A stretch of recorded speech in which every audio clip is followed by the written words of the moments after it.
Hey everyone, welcome to the channel. My name is Ash, and today I have got to do a review for you for the Endless Summer Surfing Challenge on Xbox. And I've got to say, I really didn't enjoy this one. And I hate being super negative in reviews of indie games because I know how hard it is to make an indie game. I know, like I say, it's a tough thing to do. I've dabbled in it slightly. It is tough to make it fantastic, but this is probably the least fun game I've played in a long time. Now, this was released onto the Xbox on the 20th of the 4th, 2022, developed by Ed Marks, and it's published by Search for Surf. Now, they did provide me with copies of this for the Xbox One and Xbox Series X and S for review, and there wasn't much difference between either of them. I'm not going to lie, the versions I played. First off the bat, there is no achievements in this game, which is always a bummer because, like, even a bad game, I'd play it a little bit longer just to get some of the achievements. But there isn't any achievements in this as it stands. Now, this game is a surfing game. It originally released onto the PC. On Steam as the Endless Summer Search for Surf, and it came out sort of late last year. And that one had had an open world aspect to it, and you could also ride around on a jet ski to explore and find waves and stuff, and you could walk around on the beaches and the islands and stuff. But they've stripped that out for the Xbox version, which is a disappointment. However, like I say, they've sort of trimmed it down, and this is now sort of a basic sort of competition-esque surfing game. Now, there's 12 different challenge rounds to work through, and you can play this in multiplayer if you really wanted to, although if you played this with your friends, I don't think they'd be friends with you much longer. Like I say, if this is what you whacked out, you would be sorely peeing them off, unfortunately. And I hate to say that, like I say, because they've obviously put effort into this to make it like a surfing game that looks and plays like surfing should, but it's just very buggy. I mean, you can see from the screen right now, it doesn't look particularly fantastic. It doesn't look last gen. It doesn't look the gen before. It's got a horrible UI, a very muddled menu. Like you just jump straight in and you're playing, but there's not enough instructions, and then you can go into the options, and there's a manual and in the manual it even mentions about the jet skiing and stuff like that, and you click on it and nothing shows up. So I was like, I wonder what this jet ski is about. So I looked into it further, and like I say, I found out that on the PC version this game is a lot bigger, like I say.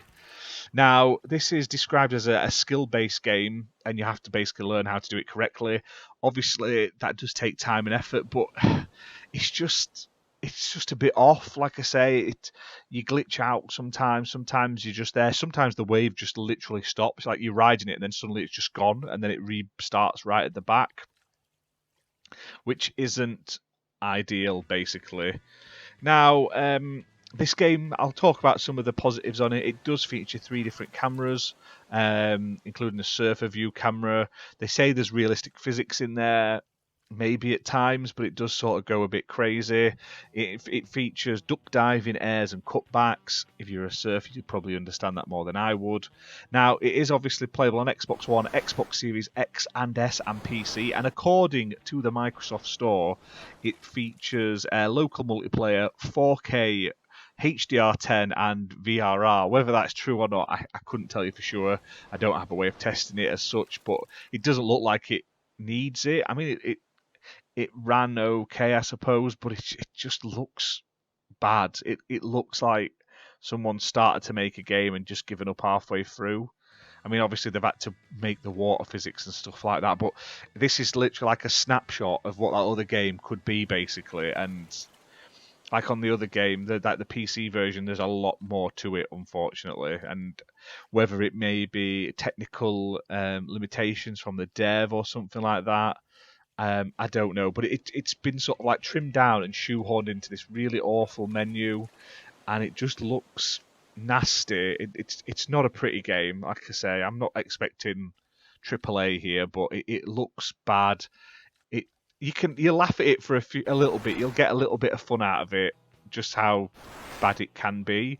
And I think like when it works, it probably works all right. But even I was struggling with it.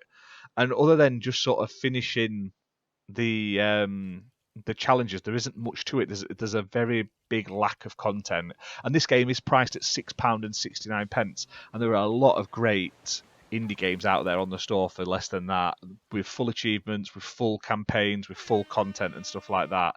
So it's just a shame, like I say, there's not enough surfing games. I'm not the biggest surf fan, but there's just not enough of them on the Xbox.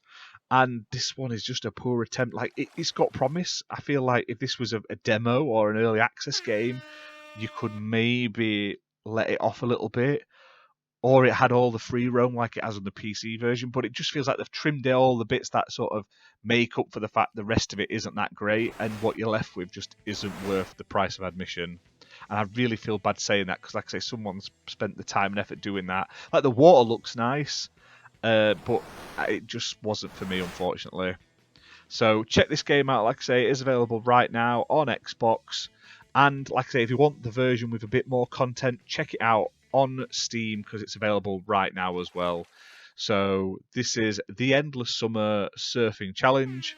I've been Ash. Thank you very much for watching. Hit that like button, hit subscribe, and we'll see you soon for more gaming content. Bye for now.